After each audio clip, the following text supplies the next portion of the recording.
Hello, Mishpacha, it's Courtney, America's Jewish mother. Welcome back to my channel. It's Friday, so it's time for another Friday Reads video. Also, I love how I said a week or two ago that I was going to have to scale back on BookTube while I did important work things, like assembling my pre-tenure portfolio, and meanwhile, what did I do this week? Oh, you know, this is the third video I've posted this week, so yeah, apparently I'm not good at scaling back, so whatever. Okay, so I actually finished 3 books this week, and as opposed to last week, I'm now only reading 5 books, which is way more manageable than 7, I must say. So let's go. By the way, almost none of these books I actually read in physical form, so I only have like 2 of them here as actual books to hold up, but I will put the title and author over here somewhere so you at least know which book I'm talking about. So the first book I finished was Amy Bloom's Come to Me. This is a collection of short stories. This was the January pick for Robert at Barterhoard's Backlist Book Club. And I already suggested last week that I did not really like this book, and it's true, I did not like it. So I ended up giving it 2 stars.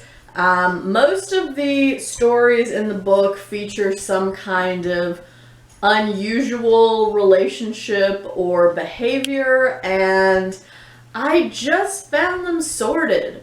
I did not think that, for the most part, the stories really humanized behavior that one would consider to be atypical or perhaps even when the stories were published deviant.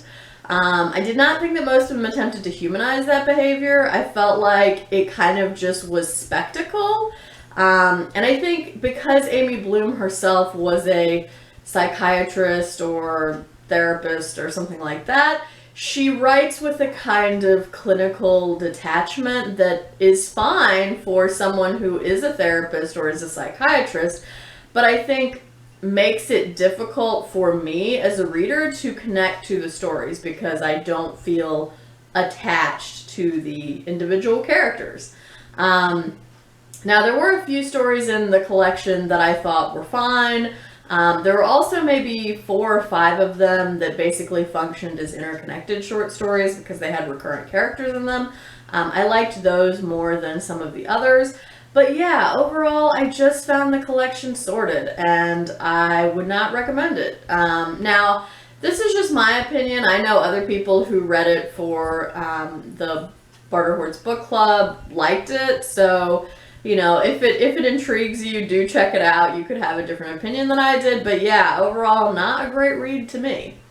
Unfortunately, the next book I finished was also not a great read, which was Susie Yang's White Ivy. This is a book that was the January pick for Lindsay at Lindsay's Book Life's virtual book club. And I feel a little badly about this one because this was my suggestion. So I was pretty bummed out that I did not like this book more. It has an interesting premise. So the main character, Ivy Lynn, is a thief and a liar. And her family are these Chinese immigrants to the United States. And so she's really obsessed with social status and money and power and becomes very enamored of WASP culture and pretty much just kind of chases that dream the whole way through the book. And I guess what I didn't like about it is that there was not any real character growth or development on the part of the character of Ivy.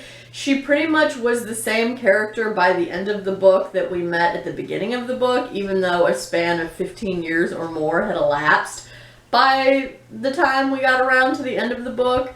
And I just didn't like that there wasn't any sort of critical interrogation of this desire for white waspiness. And then also, the book was just a lot of rich white people doing boring rich white people things, and that was boring. So there's a lot of skim reading around the middle.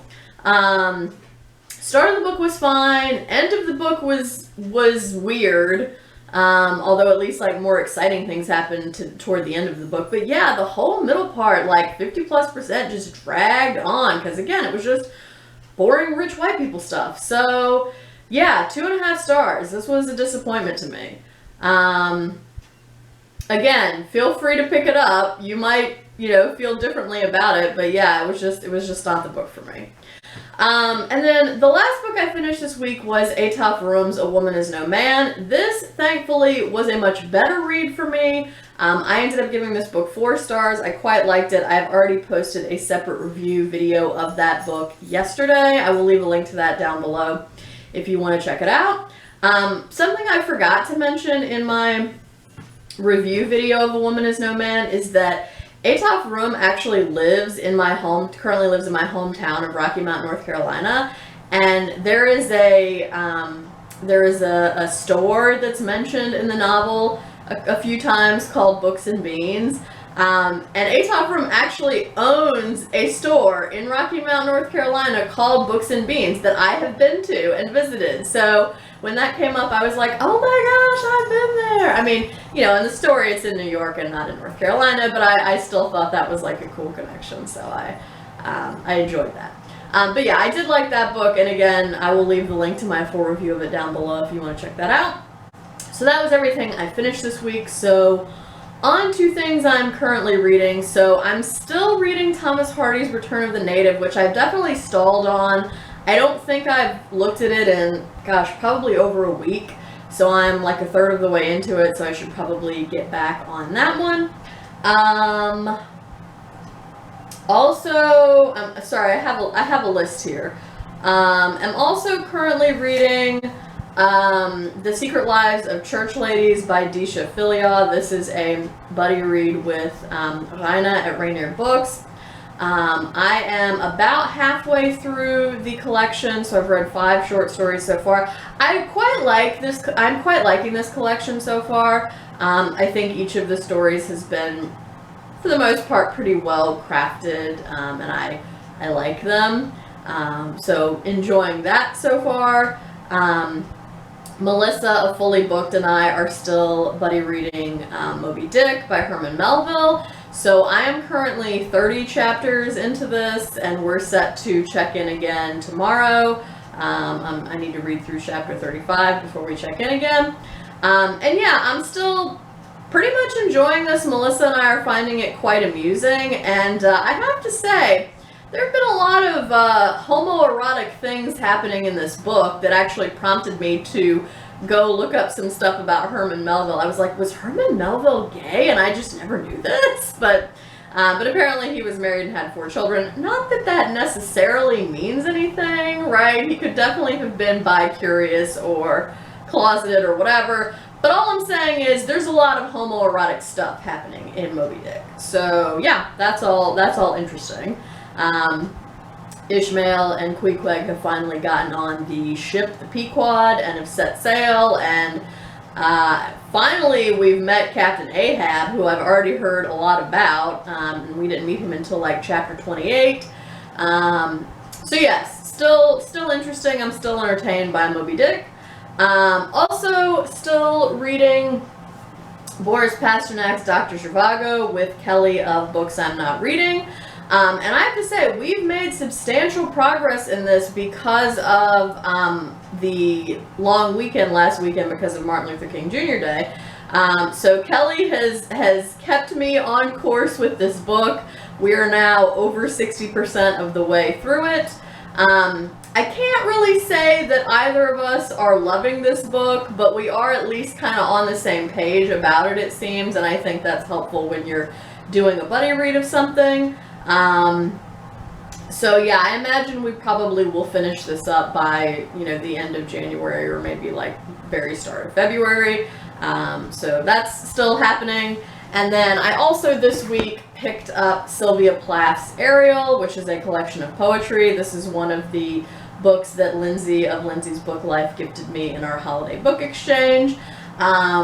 So I am 30-something pages into this, and it's, about 100 pages long, so that means I'm basically a third of the way through it.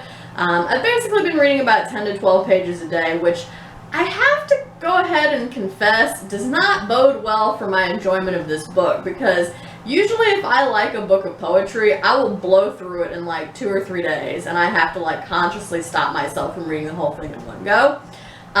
So I do see what people like about this, but I'll reserve any final judgments until I actually make it all the way through the collection. I will say that there have been some lines from this that I've really enjoyed so far. For example, in the end of a poem called Lady Lazarus, now if I can find it, Plath writes, "Out of the ash I rise with my red hair, and I eat men like air." Really liked that. Then there was another line in a poem called Elm that says, "I have suffered the atrocity of sunsets." Also thought that was a really good line. So anyway, so like I said, I will say more about this when I actually finish it, and reserve judgment until I actually have finished it. So that's it. That's everything I either finished this week or am currently reading. If you have thoughts about any of these books, as always, please feel free to leave me a comment down below. Thank you for watching. I hope everyone is staying healthy and well. I hope you're all doing good reading whatever you're reading. And until next time, would it kill you to call you mother?